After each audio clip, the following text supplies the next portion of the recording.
Have you ever wondered what it feels like to die? Not because you gave up, but because the mountain decided your story was over? It's 1986, the year when K2, the savage mountain, demanded more lives than any other season in its history. Among them was a woman who refused to be defined by fear, Julie Tullis, a British climber and filmmaker. She wasn't supposed to be there. She wasn't a professional athlete. She wasn't a Sherpa. She was a mother, a teacher. And yet she carried a camera to one of the deadliest heights on Earth, to tell a story no one else dared to film. But the mountain doesn't care about passion. At 8,200 meters, where the air is too thin to think straight, Julie's brain began to swell. The storm outside screamed like a living beast, and the world's first female filmmaker on K2 recorded her final moments, not with her camera, but through the frozen silence that followed. Her story isn't just about death. It's about obsession, resilience, and the price of chasing beauty in a place where even angels fear to fly. This is her final ascent. You are watching K2 Stories, where we uncover the forgotten souls who dared to challenge the world's most lethal mountain. Subscribe, and let's step into the storm together. Julie Tullis was 50 years old when she stood beneath the shadow of K2, a black pyramid piercing the sky so steep it looked impossible. Most climbers who came here were decades younger, hardened alpinists chasing glory. Julie? She was chasing meaning. In London, she'd spent years behind the lens, filming climbers, listening to their stories, dreaming about being one of them. She'd taught physical education, raised a family, and somewhere between lesson plans and dinner tables, she found her calling in the mountains. She wasn't rich, and sponsorships didn't come easy for women in the 1980s. But Julie had something rarer than money: grit. Her climbing partner was Kurt Diemberger, an Austrian mountaineer and one of the few who had summited both K2 and Broad Peak. Together, they made an unlikely pair, the quiet teacher and the legendary alpinist. Yet on the mountain, they spoke the same language: silence, struggle, and survival.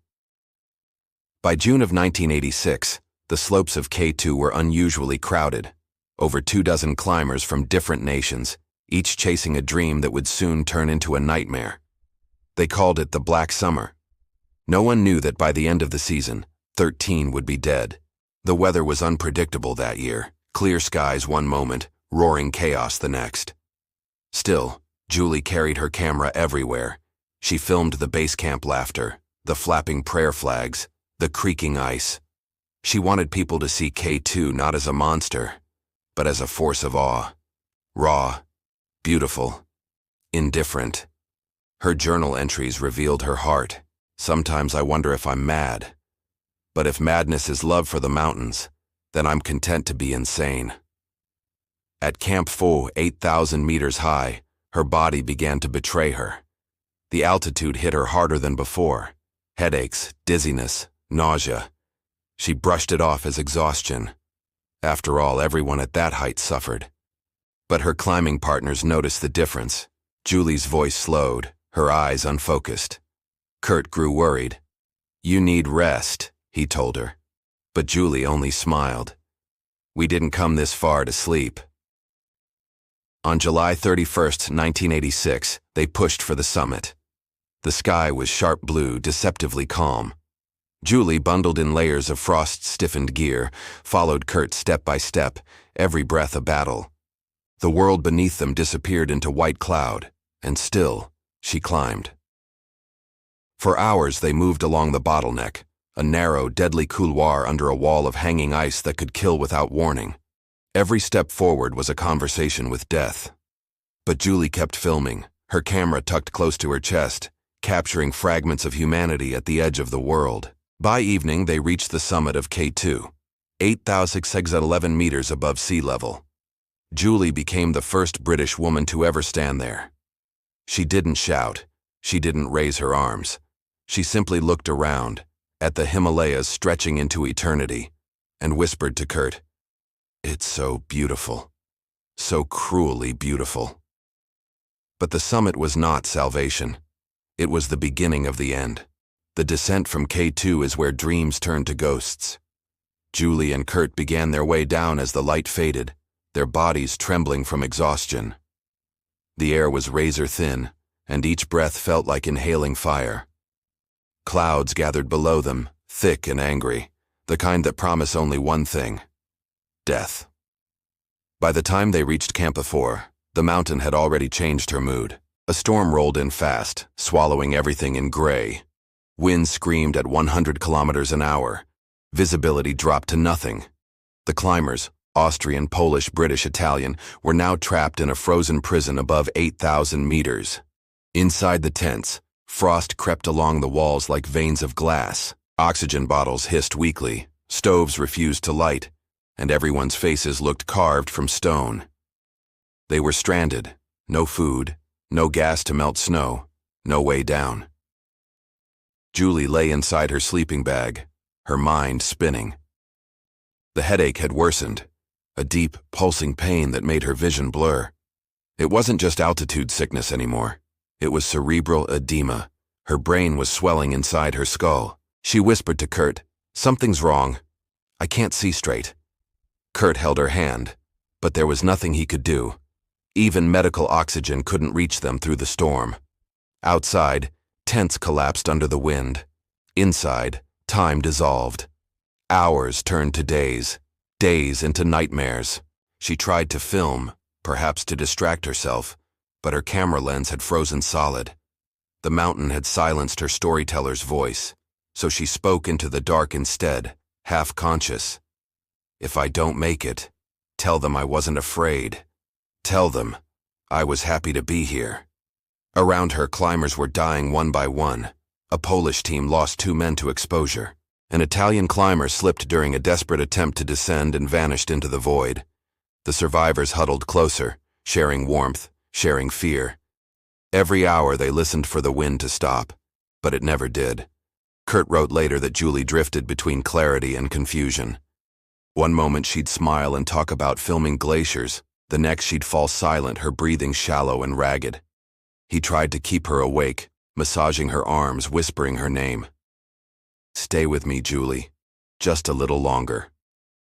But the storm raged on.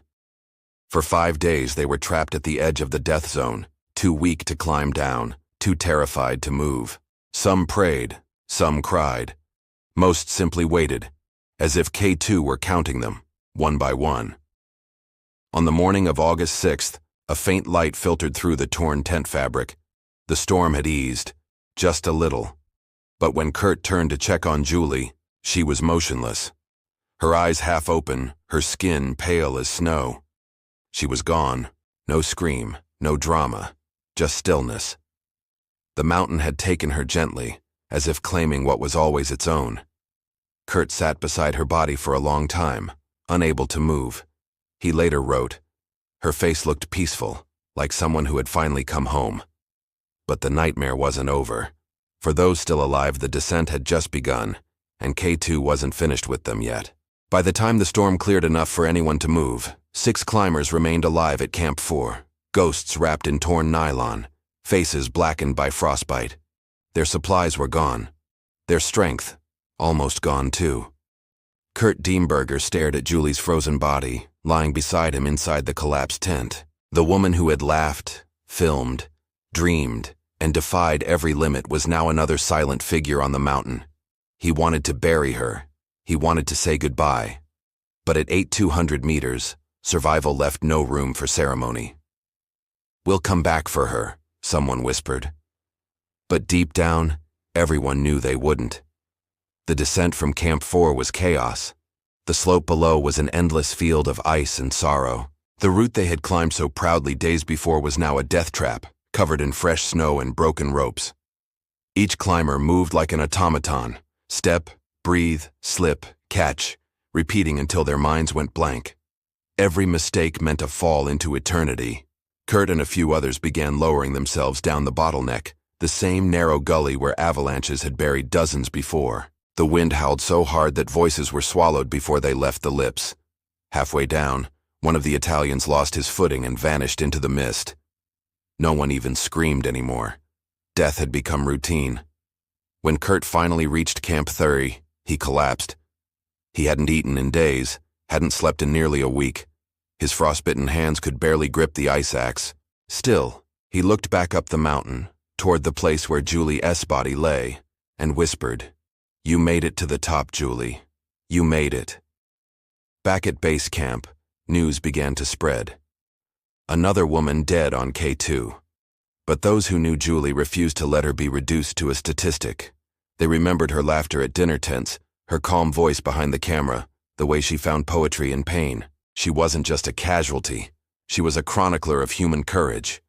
And she died doing what she loved most, telling the mountain-ass truth. For Kurt, the guilt was unbearable. He returned to civilization, but left a part of himself up there. "Sometimes," he wrote, "I still hear her voice when the wind blows through snow, as if she's reminding me that stories never really die." Meanwhile, the mountain continued to take. In that same 1986 season, 13 climbers perished, swallowed by avalanches, storms, exhaustion. Their names became lines on memorial stones at the foot of K2, their stories scattered like prayer flags in the wind. But Julie's story was different, because she didn't climb for fame or records or headlines. She climbed for wonder, for the quiet connection between human fragility and the vast, merciless beauty of nature. Her husband later said she always knew the risks. "Julie once told me," he recalled, "that if she died in the mountains, she wouldn't want anyone to feel sorry for her. She'd rather people understood why she had to go." And that's the truth of it. Julie Tullis didn't go to K2 to conquer it.